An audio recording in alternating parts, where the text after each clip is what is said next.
Hi అండి, నమస్తే. Welcome back to శ్రీలూస్ మన ఇంటి వంట. ఈరోజు మన ఛానల్లో చికెన్ స్పెషల్ అండి, తవా చికెన్ ఫ్రై.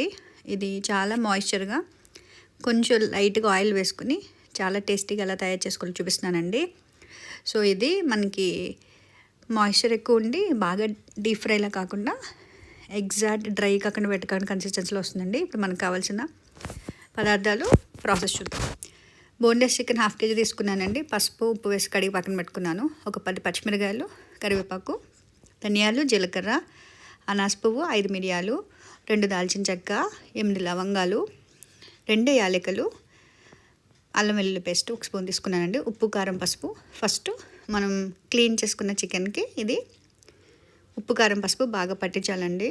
సో ఇది వేసాక బాగా మసాజ్ చేస్తూ చికెన్ని మ్యారినేట్ చేసుకోవాలన్నమాట. సో ఈ విధంగా బాగా మసాజ్ చేస్తే మాయిశ్చర్ అంతా బయటకు వచ్చి మనకి చికెన్ ఫ్రై చాలా టేస్టీగా మాయిశ్చర్గా ఉంటుందన్నమాట అండి. సో ఇప్పుడు మనం దీన్ని పక్కన పెట్టేసుకుందామండి. అందులో 1 స్పూన్ అల్లం వెల్లుల్లి పేస్ట్ కూడా వేసుకోవాలి. సో అల్లం వెల్లుల్లి పేస్ట్ కూడా వేసేసుకుని మళ్ళీ ఇంకొకసారి ఇలా బాగా మసాజ్ చేసి ఈ మ్యారినేషన్ చేసిన బోన్లెస్ చికెన్ని కడాయిలో పక్కన పెట్టేసుకుందామండి. సో ఇక్కడ బాగా మీరు మసాజ్ చేస్తేనే మాయిశ్చర్గా టేస్టీగా ఉంటుందన్నమాట. సో నేను చూపించిన ప్రాసెస్లో చేయాలి మీరు. సో ఇప్పుడు వెడల్పాటి కడాయి పెట్టుకుని ఇందాక చూపించిన డ్రై మసాలా సామాన్లన్నీ డ్రై రోస్ట్ చేసుకోవాలండి. ఒక 5 minutes సిమ్లో పెట్టుకొని పచ్చివాసన పోయి మంచి మసాలా స్మెల్ వచ్చే వరకు ఫ్రై చేసుకోవాలండి. తర్వాత స్టవ్ ఆఫ్ చేసేసుకోవాలన్నమాట. సో ఇప్పుడు నేను స్టవ్ ఆఫ్ చేసుకున్నాను, నాకు డ్రై రోస్ట్ అయిపోయినాయి. సో ఇదే టైంలో ఒక 1 minute స్టవ్ ఆఫ్ చేసే ముందు 10 నుంచి 12 ఎండుమిరపకాయలు తీసుకోండి. సో ఎండుమిరపకాయలు ఘాటు చూసుకుని వేసుకోండి, లేదంటే చాలా స్పైసీగా ఉంటుంది. సో ఇప్పుడు మనం డ్రై రోస్ట్ చేసిన మసాలా సామాన్లు కొంచెం చల్లారాక మిక్సీ వేసుకుందాం. ఈలోపు వెడల్పాటి బాండీలో కొంచెం ఆయిల్ వేసుకుందామండి. ఈలోపు ఆయిల్ మరుగుతుందన్నమాట. సో ఈ టైంలో మనం ఆయిల్ మరిగేలోపు మసాలా సామాన్లన్నీ మిక్సీ వేసేసుకుందామండి. సో ఈ విధంగా ఫైన్ పౌడర్లో మిక్సీ వేసేసుకుని పక్కన పెట్టుకుందాం. సో ఇప్పుడు మనం ఆయిల్ మరిగింది కదండి, కట్ చేసుకున్న 10 నుంచి 12 పచ్చిమిరపకాయలు, కరివేపాకు ఇందులో వేసుకుని ఫ్రై చేసుకుందాం. సో ఇది మనకి పైన ఇలా సర్వ్ చేసుకోవడానికి అనమాట అండి. టేస్ట్ కూడా చాలా బాగుంటుంది. సో ముందుగా మనం ఇవి ఫ్రై చేసేసుకుని తీసేసుకుని పక్కన పెట్టేసుకుంటే మనకి పైనుంచి టాపింగ్గా వేసుకోవడానికి బాగుంటుంది. సో టేస్ట్ కూడా చాలా స్పైసీగా ఉంటుంది. సో ఎండుమిరపకాయలు చూసారా, ఈ టైప్లో బాగా వేయించాక అప్పుడు మనం ఒక గిన్నెలోకి సపరేట్గా తీసుకుందామండి, ఒక డిష్లోకి. సో మనకి చికెన్ తవా ఫ్రై కంప్లీట్ అయిపోయాక దీనిపైన గార్నిష్ చేయడానికి అనమాట. సో ఎండుమిరపకాయలు అయితే ఈ కన్సిస్టెన్సీలో ఫ్రై అవ్వాలండి, అప్పుడే లేదంటే చాలా గొడ్డు గారెలా ఉంటుందన్నమాట. సో ఇప్పుడు అదే కడాయిలో ఒక 2 ఉల్లిపాయలు చిన్న ముక్కలుగా కట్ చేసేసుకుని ఆయిల్లో వేసుకుని ఫ్రై చేసుకుంటున్నాను. సో ఈ టైంలోనే మనం కొంచెం కొద్దిగా ఉప్పు కూడా వేసేసుకుంటే ఆనియన్స్ తొందరగా వేగిపోతాయండి. సో మనం కొంచెం ఆనియన్స్ బాగా వేయనిద్దాము. సో ఆనియన్స్ కొంచెం ట్రాన్స్పరెంట్గా అయ్యి లైట్ బ్రౌన్ కలర్లో వచ్చే వరకు ఫ్రై చేసుకుంటే సరిపోతుంది అనమాట. తర్వాత 1 స్పూన్ అల్లం వెల్లుల్లి పేస్ట్ వేసుకుని మళ్ళీ ఇంకోసారి ఫ్రై చేసుకోవాలి. సో అల్లం వెల్లుల్లి పేస్ట్ వేసుకున్నప్పుడు మనకు స్టవ్ హైలో పెట్టుకోవాలండి. సో ఈ ఉల్లిపాయలతో పాటు మసాలా బాగా కలిసి వేస్తే బాగుంటుంది అనమాట. సో ఈ ప్రాసెస్ అంతా నేను ఎందుకు చెప్తున్నానంటే చికెన్ బాగా మాయిస్ట్గా రావాలంటే ఇలా అనమాట. సో మసాలా సామాన్లు అడుగున అంటుకుపోతే మనకి డ్రై అయిపోతుంది మనం చేసే డిష్. సో అందుకనే హైలో పెట్టుకుని అల్లం వెల్లుల్లి పేస్ట్ కూడా బాగా ఫ్రై చేసుకోవాలి. సో ఇందాక మ్యారినేట్ చేసుకున్న బోన్లెస్ చికెన్ ఉప్పు, కారం, పసుపు వేసుకున్నాం కదండి, అది కూడా వేసేసుకుని ఒకసారి మిక్స్ చేసుకుందాం. సో ఈ విధంగా ఒకసారి బాగా ఉల్లిపాయలు కూడా బాగా మిక్స్ అయ్యేలాగా కలుపుకోవాలన్నమాట అండి. సో ఇప్పుడు మనం సిమ్లో పెట్టేసుకుని మూత పెట్టేసుకుందామండి ఒక 5 minutes.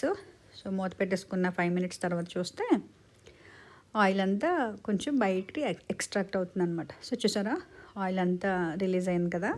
సో ఇప్పుడు ఒకసారి మళ్ళీ ఒకసారి మిక్స్ చేసుకున్నాక ఒక్కొక్కసారి చికెన్ సరిగా తొందరగా ఉడకదు కదండి విజిల్ ఇస్తే కానీ. సో అలాంటప్పుడు ఏం చేసుకోవాలంటే మనకి పక్కన చిన్న గ్లాస్లో వాటర్ పెట్టుకుని నీళ్ళు జలుముతూ ఉండాలన్నమాట. నీళ్ళు ఎలా జల్లడం వల్ల మాయిశ్చర్ కూడా ఉంటుంది. సో ముక్క కూడా బాగా ఉడికిపోతుంది. సో అలాగే సేమ్ అదే ప్రాసెస్ 5 minutes తర్వాత మళ్ళీ ఒకసారి రిపీట్ చేసి ఇందాక చేసుకున్న మసాలా పౌడర్ ఉంది కదండి, హాఫ్ వేసుకోండి, అందులో ఇంకో హాఫ్ పక్కన పెట్టేసుకోండి. సో ఇప్పుడు ఇందాక మనం ఫ్రై చేసుకున్న కరివేపాకు, పచ్చిమిరపకాయలు కొన్ని వేసుకుని ఒకసారి మిక్స్ చేసేసుకుని బాగా కలుపుకొని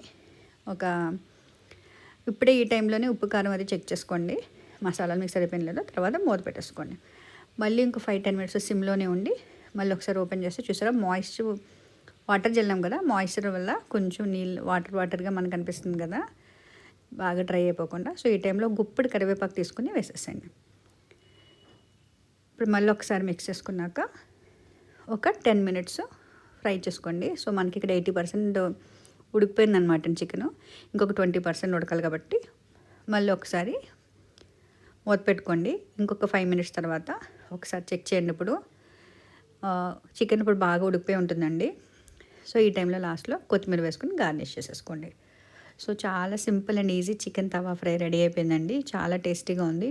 యాక్చువల్గా మాకు లూలు మార్కెట్లో తీసుకున్న ఎండుమిరకాయ వల్ల కొంచెం కారం ఎక్కువ ఉంది. సో లాస్ట్లో నేను వేడి చేసిన గీ కూడా వేసేసి ఒకసారి మిక్స్ చేశాను అనమాట. సో స్పైసీనెస్ తగ్గించడానికి ఆ క్లిప్పింగ్ అయితే మిస్ అయింది. సో మీకు స్పైసీనెస్ ఎక్కువైతే గీ కొంచెం వేడి చేసి పైనుంచి నెయ్యి వేయండి. అద్భుతమైన గీ చికెన్ తవా ఫ్రై రెడీ అయిపోయినట్టే మనకి ఇక్కడ.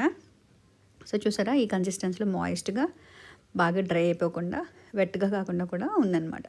సో ఈ టైంలో మనం లాస్ట్లో ఫ్రై చేసుకున్న పచ్చిమిరపకాయలు కరివేపాకు కూడా పైన ఇలాగా వేసేసుకుని గార్నిష్ చేసుకుందామండి.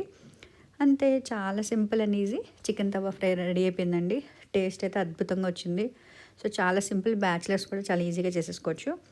సో మీరు కూడా ట్రై చేసి మీకు ఎలా వచ్చింది అనేది కామెంట్ సెక్షన్లో పెట్టండి. సో దట్స్ ఆల్, అయిపోయింది chicken tawa fry recipe. So stay tuned at Srilus మన ఇంటి వంట. Please like, share, subscribe for more recipes. So అంతే అండి, మీరు కూడా ట్రై చేసి మీకు ఎలా వచ్చింది అనేది కామెంట్ సెక్షన్లో పెట్టండి. That's all for today's recipe. So మరిన్ని సరికొత్త వెరైటీస్లో శ్రీలూస్ మన ఇంటి వంట ఛానల్ మరికొన్ని రెసిపీస్తో మీ ముందుకు వస్తుందండి. సో మీరు కూడా ట్రై చేసి చూడండి. అద్భుతమైన చికెన్ తవా ఫ్రై రెడీ అయిపోయింది మనకి. సో ఇది సాంబార్తో సర్వ్ చేసుకుని డైరెక్ట్గా స్టార్టర్గా తిన్నాక చాలా అద్భుతంగా ఉంటుందన్నమాట. That's all. Please like, share, subscribe Srilus మన ఇంటి వంట. Thank you so much for watching my channel.